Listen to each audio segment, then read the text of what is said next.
नमस्कार, घटना चक्र बुक वीडियो के इस शैक्षणिक मंच पर आपका स्वागत है। हमारा उद्देश्य है ज्ञान को सरल, स्पष्ट और सुलभ रूप में आप तक पहुंचाना। आइए आरंभ करते हैं अध्ययन और सफलता की। नमस्कार, कवि लिखते हुए सोचा है कि शब्दों के बीच में वो जो एक छोटी सी लाइन होती है, जिसे हम डैश भी कह देते हैं, वो आखिर कब लगानी है और कब नहीं। हिंदी व्याकरण में इसी को कहते हैं योजक चिन्ह, और यकीन मानिए इसका सही इस्तेमाल हमारे लिखने के अंदाज को पूरी तरह से बदल सकता है। तो चलिए आज इसी छोटे से चिन्ह के पीछे छिपे बड़े रहस्य को सुलझाते हैं। तो चलिए एक बहुत ही आम सवाल से शुरू करते हैं जो हमें अक्सर कंफ्यूज करता है। स्क्रीन पर देखिए, थोड़ा सा काम या थोड़ा सा काम, दोनों में से सही कौन सा है? अगर कभी भी इस दुविधा का सामना हुआ है तो ये पूरी चर्चा बिल्कुल सही जगह पर हो रही है और इसके अंत तक इसका जवाब एकदम पानी की तरह साफ हो जाएगा। ठीक है, तो इस रहस्य की पहली परत हटाते हैं और पहले नियम को समझते हैं। ये नियम जुड़ा है उन विशेषणों से जो हमें किसी चीज की कोई पक्की गिनती नहीं बताते, बल्कि सिर्फ एक अंदाजा देते हैं।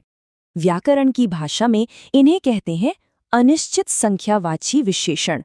देखिए, नाम से ही सब कुछ जाहिर है। अनिश्चित संख्या मतलब ऐसे शब्द जो हमें ये तो बताते हैं कि कोई चीज कितनी है, पर ठीक ठीक नहीं, बस एक अंदाजा, जैसे बहुत, थोड़ा, कम या अधिक। तो नियम ये कहता है कि जब भी कोई ऐसा शब्द जो अनिश्चित संख्या बताए, उसके साथ सा या से जैसे शब्द जुड़ते हैं, तो उनके बीच में योजक चिन्ह लगाना ही होता है। ऐसा इसलिए क्योंकि ये दोनों शब्द मिलकर एक ही मतलब दे रहे होते हैं, एक सिंगल यूनिट की तरह काम कर रहे होते हैं। अब उदाहरणों से ये बात एकदम साफ हो जाएगी। जैसे बहुत और सी मिलकर बन जाते हैं बहुत सी बातें, थोड़ा और सा जुड़कर बनते हैं थोड़ा सा काम। बिल्कुल इसी तरह अधिक से अधिक और कम से कम लिखते समय भी बीच में योजक चिन्ह का इस्तेमाल होता है। तो ये तो हुई संख्या की बात। अब आते हैं दूसरे नियम पर। ये संख्या के बारे में नहीं है, बल्कि किसी चीज के गुण, उसकी क्वालिटी या उसकी खासियत के बारे में है। देखते हैं कि यहाँ योजक चिन्ह का क्या रोल है। यहाँ हम बात कर रहे हैं गुणवाचक विशेषण की।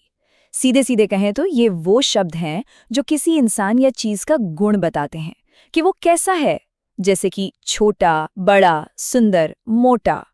और मजे की बात यह है कि यहाँ भी नियम बहुत सीधा सा है। जब हम किसी का गुण बताने वाले विशेषण के साथ सा जोड़ते हैं, समझिए एक तरह से तुलना करने या समानता दिखाने के लिए, तब भी हम योजक चिन्ह का इस्तेमाल करते हैं। उदाहरण देखते ही ये भी एकदम क्लियर हो जाएगा। जब हम कहते हैं छोटा सा आदमी, तो मतलब होता है छोटे जैसा आदमी, या बड़ा सा पेड़ का मतलब है एक बहुत विशाल पेड़। और जब हम कहते हैं बड़े से बड़े लोग, तो हम सबसे महत्वपूर्ण लोगों की बात कर रहे होते हैं।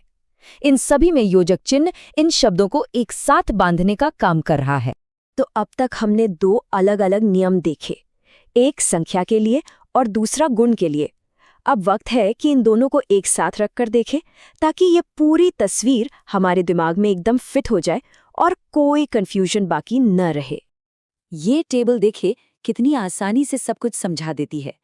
एक तरफ है अनिश्चित संख्या, जैसे बहुत सी बातें, और दूसरी तरफ है गुण, जैसे छोटा सा आदमी। दोनों में वजह अलग है, पर दोनों में ही योजक चिन्ह का इस्तेमाल जरूरी है। इस तरह एक साथ देखने से ये चीज हमेशा के लिए याद रह जाती है।